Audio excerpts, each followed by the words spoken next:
नोएडा के सेक्टर 150 में हुए युवराज मेहता की मौत के सदमे से अभी पूरा देश उबरा भी नहीं था। सोशल मीडिया पर गुस्सा शांत भी नहीं हुआ था। विरोध करने वाले के हाथों की मोमबत्तियां बुझी भी नहीं थी कि दिल्ली के जनकपुर में हुई घटना ने एक बार फिर से पूरे देश को हिलाकर रख दिया। दिल्ली के रोहिणी में रहने वाला एक 26 साल का युवक घर लौटते वक्त लापता हो गया।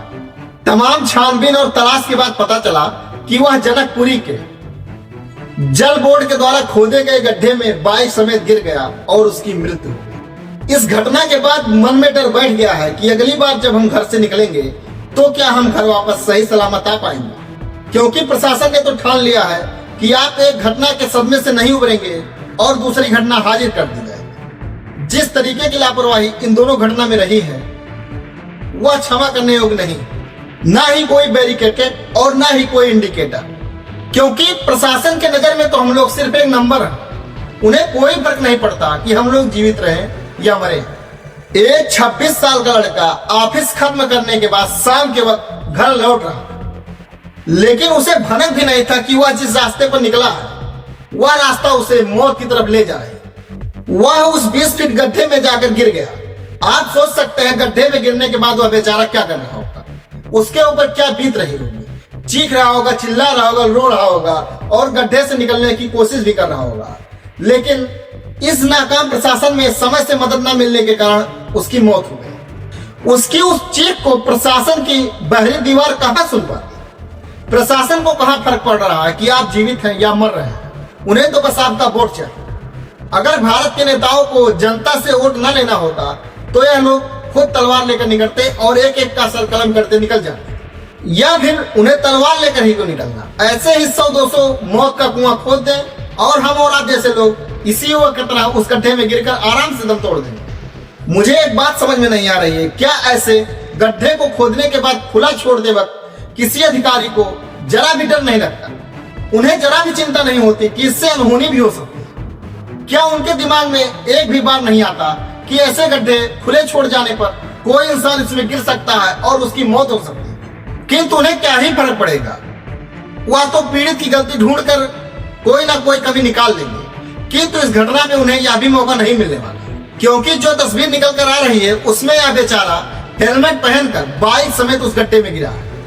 उसके पास ड्राइविंग लाइसेंस है और वह अपने लेन में था। तो फिर अब देखना है कि प्रशासन कौन सी कमी निकालते हैं। अभी हम और आप बिना हेलमेट सड़क पर निकल जाएं तो चालान होना तय है। सरकार के पास बड़े बड़े हाईटेक कैमरा है, लेकिन वह सिर्फ हमारी और आपकी गलती ढूंढते हैं। वह हमारी छोटी से छोटी गलती भी ढूंढ लेते हैं, लेकिन अपने बड़ी से बड़ी गलती पर ऐसे पर्दा डालेंगे जैसे कुछ हुआ ही नहीं।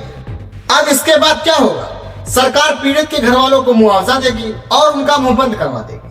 किंतु क्या यह मुआवजा किसी माँ को उसका बेटा, किसी बहन को उसका भाई और किसी विधवा को उसका पति वापस कर पाएगा? क्या सरकार ऐसे ही घटना के बाद मुआवजा देती रहेगी और उनके अधिकारी और कर्मचारी ऐसे ही बड़ी बड़ी गलतियां करके एक के बाद एक जिंदगी सुहा करते रहेंगे? हमें अब चुप नहीं रहना और ना ही मुआवजा से संतुष्ट होना, बल्कि इस घटना में जिन जिन का भी हाथ है उन्हें कड़ी से कड़ी सजा दिलानी है। कानून में अगर कोई व्यक्ति सड़क पर गड्ढा खोद देता है और उस गड्ढे की वजह से किसी की मौत हो जाती है तो उसे गैर इरादतन हत्या का जिम्मेदार ठहराया जाता है और उसे कड़ी सजा दी जाती है। किंतु जब यही गलती प्रशासन करती है तो फिर उसके लिए मापदंड बदल क्यों जाते हैं? क्या वहां पर किसी की जिंदगी नहीं गई है? किसी माँ ने अपना बेटा और किसी बहन ने अपना भाई नहीं खोया है, या किसी पत्नी ने अपना पति नहीं खोया? क्या कानून में सरकार के लिए ऐसी जिंदगी लेना अपराध नहीं है?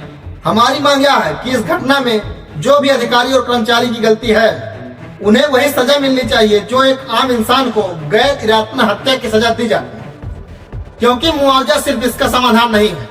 जब तक अधिकारी और कर्मचारी को इस गलती की सजा नहीं मिलेगी आगे और भी ऐसी ही घटनाएं होती रहेंगी। हम और आप सिर्फ मुआवजा ही बटोरते रह जाएंगे। अगर वीडियो पसंद आया तो वीडियो को लाइक करें और इस वीडियो को इतना ज्यादा शेयर करें ताकि उस हर एक जिम्मेदार व्यक्ति तक यह वीडियो पहुंच सके जो इस घटना से टूट गया है और वह इस घटना में जिम्मेदार अधिकारी और कर्मचारी को दोषी मानता है और उन्हें सजा दिलाना चाहता है। और हाँ, इस चैनल को सब्सक्राइब करके बेल आइकन जरूर प्रेस करें। आपसे मिलते हैं जल्दी, तब तक के लिए जय हिंद।